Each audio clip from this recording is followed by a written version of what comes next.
ఈ మధ్య మార్కెట్‌లో బాగా బ్లాక్ గ్రేప్స్ అయితే దొరుకుతున్నాయండి. ఇవైతే పుల్లగా అస్సలు బాగోవండి టేస్ట్. మా ఇంట్లో అయితే చాలా ఉన్నాయి. అసలు వీటిని తినాలంటే కూడా అస్సలు తినబుద్ధి కావట్లేదు.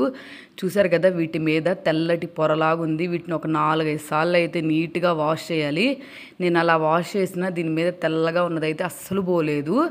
తర్వాత వీటన్నిటిని ఒలిచేసుకొని మిక్సీ జార్‌లోకి అయితే వేసుకున్నాను.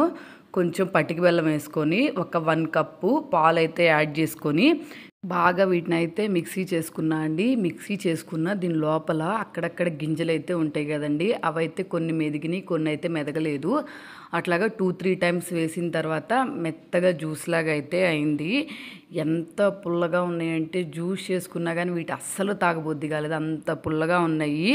కానీ ఇవి హెల్త్‌కి అయితే చాలా మంచియండి. ప్రెగ్నెంట్ లేడీస్‌కి బ్లడ్ ఇంప్రూవ్ అవ్వటానికి, నార్మల్ పీపుల్‌కైనా గానీ చాలా హెల్త్‌కి మంచిది. ఎట్లో ఒకట్లా చేసుకునేది పోగొట్టుకోలేం కదా! తాగేసాము. వీడియో నచ్చితే సబ్స్క్రైబ్.